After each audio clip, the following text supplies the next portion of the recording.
শিক্ষা ও সামাজিক উন্নয়নে অঙ্গীকারে জনতার পাশে জননেতা মোস্তফা জগলুল পাশা পাপেল। আজ 20 আগস্ট 2025 রাজধানীর মিরপুরে মাজার রোডের লালকুঠি বড় মসজিদ সংলগ্ন কবি নজরুল স্কুল অ্যান্ড কলেজে অভিভাবকদের সাথে মতবিনিময় সভা ও ছাত্রছাত্রীদের বার্ষিক পুরস্কার বিতরণ অনুষ্ঠান অনুষ্ঠিত হয়। অনুষ্ঠানে প্রধান অতিথি হিসেবে উপস্থিত ছিলেন ঢাকা 14 আসনের জননেতা মোস্তফা জগলুল পাশা পাপেল। অনুষ্ঠানে বাচ্চাদের অংশগ্রহণে এক সংক্ষিপ্ত কুইজ প্রতিযোগিতার আয়োজন করা হয়। সেখানে সঠিক উত্তরদাতাদের হাতে পুরস্কার তুলে দেন প্রধান অতিথি।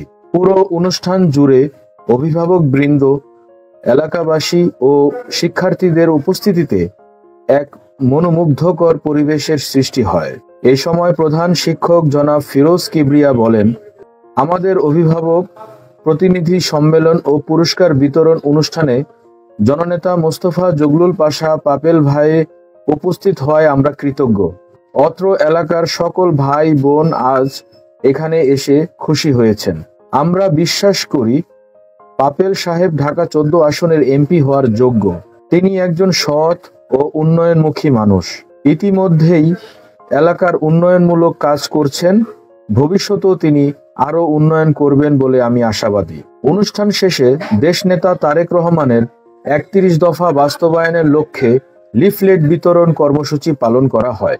লালকুঠি বাজারে সবজি, ফল, মুদি ও ফার্মেসি দোকানগুলোতে জননেতা মোস্তফা জগলুল পাশা পাপেল নিজ হাতে লিফলেট বিতরণ করেন এবং ব্যবসায়ীদের সঙ্গে মতবিনিময় করেন। পাশাপাশি পথচারীদের সাথেও আলাপ করেন।